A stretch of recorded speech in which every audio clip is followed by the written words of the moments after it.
All right. So if you don't know, if you follow me on any social media platforms, then you know that I've been doing a 7-day exposure challenge, meaning I'm putting myself out there to be seen because I need to get over my fear of being perceived by people that I don't know. I wanted to document my thoughts because the day is technically day 3 of this challenge. And I will say, day 2 was challenging. I went through this phase of just being really, really anxious because I was just so used to, like, I think in my head, I knew people had a different story of me that they had built that wasn't really me. And that's scary. I think the scariest part is, like, I was scared that people wasn't going to like the real me once they saw the real me. Which it did happen. Like, some people was like, I'm not following you no more, unfollow. Like, you know what I mean? I was like, okay. But I think that it freed up something within me that was like, okay, well, if you don't like me, if you don't like the real me, somebody else likes the real me. So let's go ahead and, like, get you out the way, boo. It's okay. It's okay. Like, I'm not even worried about that anymore. But I want to talk about what even really made me get to this point in the first place. I think, and I've discussed this multiple times, but like, when I was younger, I was the youngest of, like, was like 4 of us, and I was the youngest. And I felt like even, like, my sister, who was 2 years older than me, like, we went to school together, so everybody just knew me as the little sibling. Like, I didn't even have my own identity for a long time growing up because I was just always like the little sibling. Like, that's, you know, I was like, okay. So I wasn't technically popular. I feel like people knew me, but I wasn't, like, you know, the most popular person in the crowd or whatever. So when I got to, like, being like 18, I had a friend who was, like, gorgeous and, like, confident, and, like, I was like the friend. I was like the meek friend to her.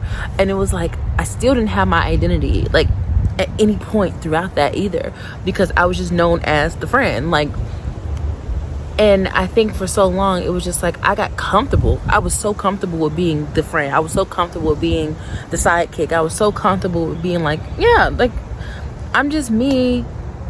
I'm a little weird. People perceive me a bit differently, you know, and I just got okay and accustomed with playing the background. And I feel like that was me most of my life. And then I think when I was about 21, I moved to LA, and I started to learn myself outside the, like, identity of, like, other people. And, like, I got to know myself outside of, like, everybody else's perception. And I think that's when my confidence kind of, like, kicked in a little bit more. And then once I became more spiritual and started learning who I was on a spiritual aspect, the confidence kicked up a little bit more. But I was still, like, anybody who knows me on a personal level knows, like, this is not new for me. I've been talking like this. I've been this person. I just never displayed this because it was like, well, people already have an idea of me, and I'm scared to, like, ruin their reality of me, you know.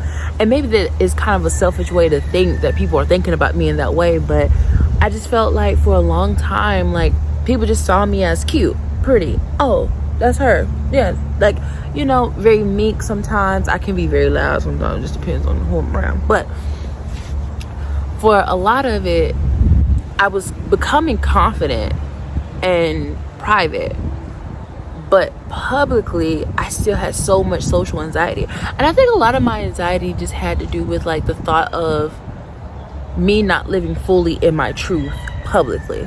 I feel like a lot of who I was hiding it because I was like, I don't want people to perceive me in that way. I don't want people to, like, have a different idea of me in that way. So I just was like, no. But with that being said, a lot of what I truly was experiencing was just, like, fear. I think I was just scared overall for people to have some sort of, like, idea of me that was outside of the reality that they had already built around me. So I would post on social media. I would post, like, on different, like, alias, like, platform, like, accounts that, like, nobody knew it was me, and I was like, hey. Or, like, nobody really had access to me in, like, these other realms, and I was like, it's still me, but y'all just don't know I'm over here posting stuff. But now I'm posting on, like, my main account of, like, people really know me. People, like, know me here. People perceive me the most on these accounts, you know. So it's been a very interesting experience, to say the least. But I wanted to challenge myself, because one thing that I keep saying is like, I deserve to be seen. I deserve people to know the real me. I deserve to be accepted for who I truly am, authentically. But the only thing about that is, people can't accept you if you don't accept yourself first. If you're constantly cosplaying somebody else, if you're constantly cosplaying, you know, a persona, like, people will fall in love with that persona, yes, but it's not going to be your people. Like, your people can't find you because you're too busy being somebody else. Like, and I think that was the biggest lesson for me. It's just like, girl, be you. The people that rock with you and who you are spiritually, or who you are authentically, they're gonna rock with you. And the people that don't, those weren't even meant to be your people in the first place. So like, don't give it too much power over you. Like, girl, please don't give that too much power over you. But with that also comes like just a lot of doubt and fear.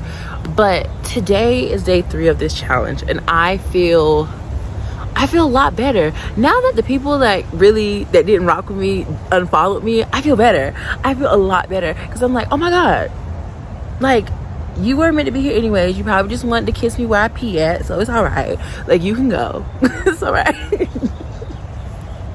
What's wrong with me? But yeah, it's like, girl, you deserve this. Like, girl, live in your authenticity, because that's the only way your blessings can find you. Like, your blessings cannot find you if you're cosplaying somebody else. You won't even be able to sit into the blessing that comes to you, because it'll feel so unnatural. Because it's like, girl, this is not me.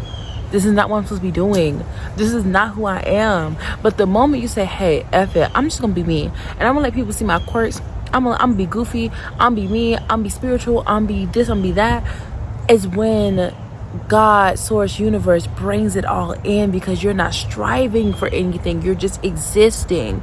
You know, one thing I remember, this was like 2 years ago, I was like in my bed, and I was, this is like the peak of anxiety for me, because I was in rooms that I shouldn't have been in.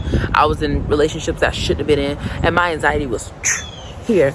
And I remember I was praying, and I was just like kind of talking to God, and God really just spoke something to me. I just got like the biggest download. It was like, the more you release, the more I'll give to you.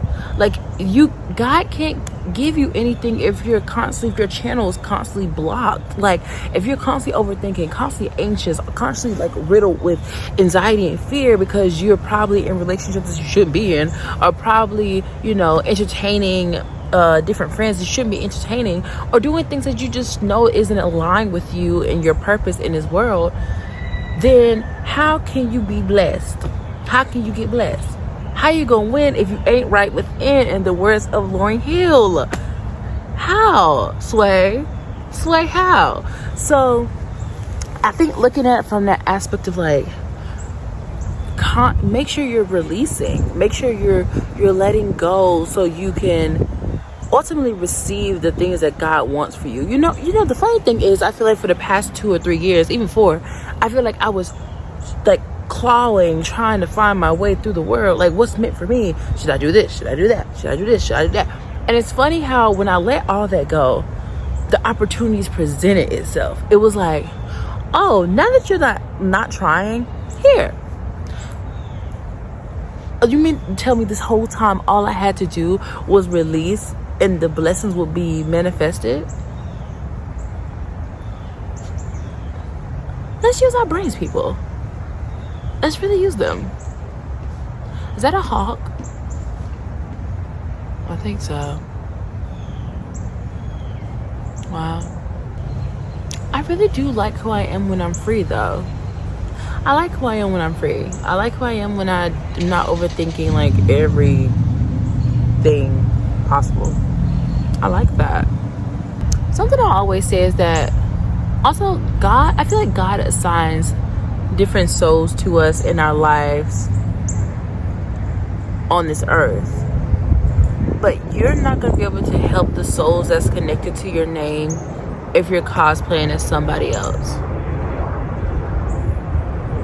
And if you don't know who you are, that's okay too. Like, I think I think we put so much emphasis on oh, I have to know who I am. Like some seasons, like I'm not even gonna hold you. This last season of my life, I did not know who I was, babes. I was faking it until I made it. Okay? But that shouldn't be the continuous version of you. You shouldn't be faking it every season of life.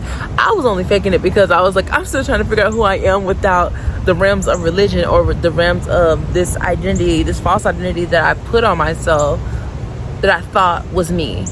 But now that I'm like out of that season, it's like, oh my God. Yeah, I'm figuring it out, and I'm creating a new identity that's conducive to where I'm going, not where I've been. Okay, I'm becoming somebody in real time, and I love that for me. I don't know, I've been learning so much about myself, and I've been loving it. Like, I think at first it was scary, and I was like, girl, who are you? Where are we going? What's happening? But once you really sit down with the thought of God and be like, okay, God got me regardless. I'm cool regardless, because I know I'm protected. I know I'm guided in the most realest way possible. You know, you don't really have to worry about that stuff anymore. You know. But anyways, it's been nice. But I think I will make another YouTube video though soon. I'll make another YouTube video on this, like at the end of the challenge, because it's been very interesting the past couple of days. It's been very freeing the past couple of days. It was very, like, the first 2 days anxiety driven, because I was so like, what are people gonna think? Now I'm like, oh well, the people that didn't follow me, posse bookie, like, have a good time. But at the same time, I know I'm making space for other people to find me, and other people to get to know me, and other people to, like, that really genuinely click with me. You know what I mean? But yeah, YouTube has been nice. I have not been over here on YouTube in a while too. This feels funny, but I hope you guys enjoyed this video. I hope it was a bit insightful, and I hope you guys, like, allow yourself to be seen. I think that's just what it is. Not in a, oh, I want to be famous kind of way be seen, but in an authentic, you deserve to be seen because of who you are, not because of what people think about you. You know? So yeah. But I'll see y'all next week. Okay? Thank y'all for watching, and this journey should be nice. Yeah.